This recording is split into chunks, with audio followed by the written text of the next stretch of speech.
एक अवतार श्री हनुमान जी महाराज। हनुमान जी महाराज को 3 तरह की माला समर्पित होती है। एक आंकड़े के पत्ते की, दूसरी बेलपत्र के पत्ते की, तीसरी पीपल के पत्ते की। ये 3 तरह की माला जब हनुमान जी महाराज को समर्पित होती है। आंकड़े की माला, महाराज आंकड़े के पत्ते की जो माला होती है, ये माला कार्य की सिद्धि के लिए होती है। इसमें एक एक आंकड़े के पत्ते पर सीताराम लिखा जाता है। मात्र एक पत्ता ऐसा होता है जिस पत्ते पर सीताराम नहीं लिखा जाता। 108 पत्ते में से एक पत्ता, बस उस पत्ते को हथेली में रखकर उल्टा हाथ आपको रखना है और अपनी कामना कर कर उस पत्ते को बांध देना है। ये जरूरी नहीं है कि 25 के बाद बांधो, 50 के बाद बांधो या 100 के बाद बांधो, आपकी मर्जी पड़े। उस खाली पत्ते को कहीं पर भी बांध दीजिए और उस माला को अपनी कामना कर कर श्री हनुमान जी महाराज को समर्पित कर दीजिए। माला जब हनुमान जी को चढ़ जाए तब एक घी का और एक तेल का दिया हनुमान जी के सम्मुख में लंबी बाती का लगा देना है। महाराज एक घी का, एक तेल, और अपनी कामना कर कर आप आ जाइए। आपकी वो कामना 2.5 महीना या 3 महीना, इससे ज्यादा नहीं जाएगा, वो कामना बाबा पूरी करेगा। क्योंकि शिव और हनुमान ये सब एक ही स्वरूप है। अगर व्यक्ति के जीवन में बहुत भारी रोग हो गया है, बहुत ज्यादा कष्ट हो गया है, कैंसर जैसी बीमारी भी अगर उसको घेर ली है और किडनी लीवर सब बेकार हो गया, तो निवेदन है पीपल के पत्ते की माला बनवाओ, 108 पत्ते की, और हनुमान चालीसा का हर पत्ते पर स्मरण करिए। महाराज आप हनुमान चालीसा पढ़ते जाओ, माला में गांठ लगाते जाइए, और वो माला जो व्यक्ति कैंसर से पीड़ित है हाथ का स्पर्श कराइए और शंकर को चढ़ाइए। केवल अष्टमी तिथि के दिन ये माला समर्पित होना चाहिए, शुक्ल पक्ष की अष्टमी के दिन। आप 2 या 3 अष्टमी को कर कर देखिए, अपने आप दवाई लगना प्रारंभ होगी। कैंसर जैसा रोग भी धीरे धीरे समाप्ति पर आएगा। महाराज पर करना शुक्ल पक्ष की अष्टमी को ही। महाराज कोई बच्चा एग्जाम में बैठ रहा है, सीए की पढ़ाई कर रहा है, कोई बहुत बड़े एग्जाम में बैठा, पास हो ही नहीं रहा, बहुत हार गया, बेलपत्री की माला चढ़ाई। पर बेलपत्र की जो माला है वो केवल प्रदोष पर चढ़ती है। श्री हनुमान जी महाराज आप बेलपत्र की माला चढ़ाओ, 108 बेलपत्र आप श्री शिवाय नमस्तुभ्यम मंत्र का जाप कर कर गांठ लगाकर भगवान श्री हनुमान जी महाराज के सामने पहुंचकर माला को सीधी रखकर, जो व्यक्ति एग्जाम में बैठ रहा है, नौकरी के लिए, अन्य पढ़ाई के लिए, अगर कंपटीशन एग्जाम में भी बैठ रहा है, तो माला को हनुमान जी महाराज, और हनुमान जी कौन से होना चाहिए? पूर्वमुखी। हनुमान दक्षिण मुखी नहीं चाहिए, पूर्व में जिन हनुमान जी का मुख हो वो माला ऐसी समर्पित कर कर हनुमान चालीसा का पाठ कर कर 3 बार स्मरण कर कर माला श्री हनुमान जी को पहना दीजिए। ऐसा कोई एग्जाम नहीं जिसमें से आप निकल ना पाए महाराज, पर करना आपको पड़ेगा। प्रदोष का दिन होना चाहिए, प्रदोष के दिन भगवान, और प्रयास जहां तक हो सके प्रदोष काल में अगर चढ़ाएंगे तो ज्यादा फलदायी रहेगा प्रदोष। और कई लोग तो ऐसे हैं उनका आज तक हनुमान चालीसा पढ़ना नहीं है, आज तक कोई चालीसा, चाहे गायत्री चालीसा हो, लक्ष्मी चालीसा हो, शिव चालीसा हो, पढ़ना ही नहीं आती, बस बैठ गए भगवान के सामने और पढ़ लिया आसन लगा के। नहीं नहीं नहीं, चालीसा पढ़ने का भी एक नियम है। अगर कोई लक्ष्य लेकर पढ़ रहे हो तो उसका एक नियम है। पूरी जिंदगी पढ़ते रहोगे तो भगवान की प्राप्ति नहीं है, पर लक्ष्य लेकर अगर पढ़ा है, आसन से जिस भगवान की चालीसा पढ़ रहे हो उसकी मूर्ति या उसका फोटो आपके सामने होना चाहिए। एक घी का दिया, अगर हनुमान चालीसा पढ़ रहे हो तो या तो घी का दिया जलाओ, वो भी गाय के घी का हो, भैंस के घी का मत जलाना। हनुमान जी कभी प्रकट नहीं होंगे भैंस के घी से। घी का दिया लगाइए अगर चालीसा का पाठ कर रहे हो हनुमान जी का। और बहुत ज्यादा संकट है, बहुत ज्यादा परेशानी है, तो हनुमान चालीसा का पाठ करो तो तिल्ली के तेल का दिया लगाओ, काली तिल के तेल का दिया, तिल का तेल का दिया हनुमान जी के सामने आसन बिछाकर। बहुत तकलीफ है तो 3 पाठ प्रतिदिन करो, और एक आसन से जितने समय, 9 बजे अगर आप बैठते हो पाठ करने तो 9 बजे ही बैठना है। 11 दिन तक प्रतिदिन 3 पाठ रोज करो। एक पानी का लोटा, कलश, तांबे का जल अर्थात तांबे का लोटा हो, स्टील का लोटा हो, तुम्हारे पास जो कलश हो, उसमें जल भरकर एक सिक्का उसमें पटक कर, एक लौंग पटक कर प्लेट से ढक कर रख दो और प्रतिदिन बस टाइम पर बैठकर पाठ करो। 11 दिन पूर्ण होंगे, जिस कामना से आपने पाठ करा है, बस वो सिक्का, वो लौंग कलश में से निकाल लो, जल का आचमन करो और जिस काम के लिए करा है वो जल उस प्रयोग में ले लो। उस प्रयोग, किसी से बात करने जाना है तो वो जल पी कर जाइए, कोई से हाथ मिलाना है तो वो सिक्का, वो लौंग अपने हाथ में रखिए, अपने साथ रखिए। कई लोग कहते हैं हम तो बहुत दिनों से हनुमान चालीसा पढ़ रहे हैं, हम बहुत समय से राम रक्षा स्तोत्र का पाठ कर रहे हैं, हम बहुत समय से ये कर, अरे तो उसको नियम से तो करो। हनुमान चालीसा का प्रागट्य केवल एक दिल से की गई स्तुति। हनुमान जी महाराज की स्तुति, राम जी महाराज की स्तुति तुलसीदास जी ने केवल दिल से करी थी, केवल मन से। और ये नहीं कहते कि हनुमान चालीसा पढ़ोगे तभी भगवान, नहीं नहीं, आप दिल से अगर भगवान को पुकार लीजिए, आप दिल से पुकारो उसको, वो आएगा। नियम है महाराज, बहुत ध्यान दीजिएगा। पंचमुखी हनुमान का एक स्मरण, पंचमुखी हनुमान का एक भाव। महाराज जैसे बहुत ज्यादा तकलीफ अगर व्यक्ति को हो गई है, बहुत कष्टमय जीवन चल रहा है, हार गए हर जगह से और तकलीफमय जीवन चल रहा है, तो पंचमुखी हनुमान का एक शिव महापुराण का और स्कंद पुराण का एक बड़ा सुंदर मंत्र है। उस मंत्र को आप सब एक बार हमारे साथ में बोलें। ओम नमो हनुमते रुद्र अवताराय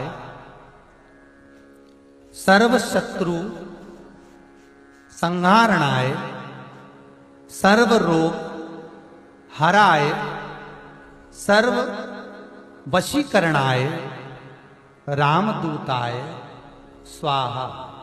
बस इस मंत्र को हाथ में काली तिल लेकर, एक जौ लेकर और गूगल लेकर, थोड़ा सा इसमें गाय का घी डालकर, कंडे को या अग्नि को जलाकर इस मंत्र का 11 बार 21 बार जाप कर कर अपनी कामना कर कर छोड़ दीजिए।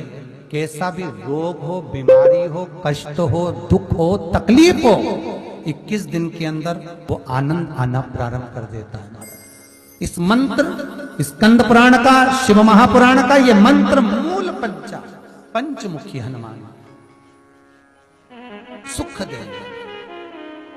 और एक और चीज याद रखिए हमारा, यदि कोई काम के लिए जा रहे हो, कोई व्यापार के लिए जा रहे हो या नौकरी करने के लिए जा रहे हो और लगी नहीं रही, बहुत तकलीफ पा रहे हो, सर्विस ही नहीं लग रही, बहुत कष्टमय हो गया, तो निवेदन करूंगा 5 पीपल के पत्ते पर बेसन के 5 लड्डू घर में बने हुए, गाय के घी के 5 लड्डू रख लो।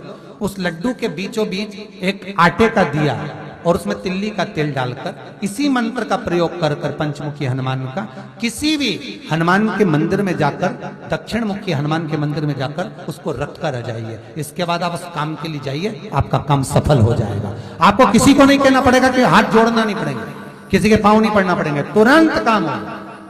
बस इस मंत्र का स्मरण कर कर पंचमुखी हनुमान का भूतेश्वर जो मंत्र है वो सुख देने वाला, आनंद देने वाला, सहज नहीं महाराज, सुख की खान है, आनंद की राशि में। महाराज आप कोई बहुत बड़ा काम करने जा रहे हो, बहुत बड़ा यज्ञ अनुष्ठान, विवाह, शादी आदि फंक्शन करने जा रहे हो, 4 दिन 8 दिन के लिए आप घर से बाहर जा रहे हो और आपको लगता है कि घर में ताला कैसे लगाएं, तो निवेदन है एक तांबे के कलश में जल भर लीजिए और जल भरकर उसमें थोड़ी सी काली तिल डाल दीजिए, भूतेश्वर शिव का नाम लेकर। कौन से शिव का? भूतेश्वर, शमशानवासी भूतेश्वर शिव का नाम लेकर काली तिल डाल दीजिए, कलश को प्लेट से ढक दीजिए, घर के किसी भी भाग में उसको रख दीजिए। उसके बाद आप चले जाओ। किसी की सामर्थ्यता नहीं है कि उस घर में कोई पांव रखे, किसी की सामर्थ्यता नहीं है। और अगर कोई भूले से पांव भी रख दिया तो 22 दिन या 21 दिन के अंदर उसको, जैसे लोगों को हवा आती है, बस उसको चक्कर आना चालू हो, बाल खोल खोल के घुमा मिलेगा। शास्त्र प्रमाण करता है हमारा भूतेश्वर शिव। ये कलश जो होता है ना, जल का जो पात्र होता है, ये साधारण नहीं होता, सहज नहीं होता महाराज। जैसे आज आपने मेरी लाज रखी, रक्षा करी और किसी को आने नहीं दिया, विनती स्वीकार करना। आपका जल पात्र भूतेश्वर के नाम से काली तिल से जहां रखा जाए, उस ग्रह में कोई प्रवेश ना कर पाए। शिव जी ने वचन दे दिया, मेरी चंडियां 64 योगनियां, डाकनी, पिशाचनी, चुड़ैल और भूत इस कलश के विराजमान होते ही सर्वस्व फैल जाते हैं, फिर अंदर कोई नहीं आ सकता, भीतर प्रवेश नहीं हो सकता। लगे तो उन्होंने हनुमान जी से कहा कि तुम क्या चाहते हो? हनुमान जी बोले मेरे को जाना है, क्योंकि जहां राम वहां हनुमान। हनुमान जी जब कहने लगे कि मेरे को जाना है, तो राम जी महाराज बोले नहीं नहीं हनुमान, तुझे सबसे ज्यादा प्रिय क्या है? तो कह राम। तो हनुमान तू कह रहा है सबसे ज्यादा प्रिय है राम प्रिय है, तो एक बार जिस समय देवऋषि नारद का अपमान हुआ, विश्वामित्र बाबा का अपमान हुआ, उस समय पर एक राजा ने जब अपमान करा, तो तूने उसको राम नाम लिखकर एक जगह पर बिठा दिया और कहा कि तू राम नाम जपते रहे। उसने राम नाम जपा। तब हनुमान याद कर, मेरे सम्मुख में तू खड़ा था और युद्ध होने वाला था, तो तूने क्या कहा था? प्रभु आप इसको मार नहीं सकते, क्योंकि ये आपका नाम ले रहा है। राम से बड़ा होता है राम का नाम, आप इसे मार नहीं सकते। तब आपने ये संवाद कहा था, हनुमान बता तेरी प्रियता क्या है? हनुमान जी कहते हैं प्रभु आपने मुझे जगा दिया, क्योंकि मुझे श्राप ये मिला था कि तू जागेगा किसी की जगाने पर, आपने मुझे जगा दिया। इसलिए है नाथ, अब मैं जाना नहीं चाहता, सत्संग करना चाहता।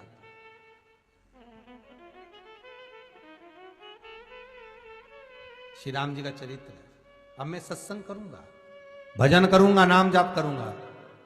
पर राम जी जानते हैं हनुमान से कहा, हनुमान मेरा जाने का समय आ गया, मुझे तो जाना पड़ेगा ना। सीता पृथ्वी में चली गई, मुझे भी जाना है। मैं सरयू के जल में अपने प्राणों को त्यागूंगा, मानव का शरीर है, इसको त्यागना तो पड़ेगा ना हनुमान। हनुमान जी बोले तो त्याग दो, त्यागने में क्या दिक्कत है, त्यागो आप तो। पर दिक्कत एक बहुत बड़ी है। तो राम जी ने जैसी कहा दिक्कत बहुत बड़ी है, तो हनुमान जी पूछे ऐसी कौन सी दिक्कत है? हनुमान जी के शब्द सुने तो राम जी बोले, जब जिस समय पर तुम सूर्य को निगल गए थे, इंद्र को क्रोध आया था और इंद्र ने तुम पर वज्र का जब प्रहार करा था, जब वज्र का प्रहार इंद्र ने करा, तब तुम्हारा नाम हनुमान हुआ। तब सारे देवी देवताओं ने तुम्हें वर प्रदान करा। उस जगह पर यमराज भी खड़ा था, तो यमराज ने तुम्हें वर दिया था कि जहां हनुमान होगा वहां यमराज नहीं होगा। अब दिक्कत यह है कि मुझे प्राण त्यागना है और तू मुझे 1 मिनट के लिए नहीं छोड़े, तो यमराज आएगा कैसे? दिक्कत वहां अड़ी पड़ी है।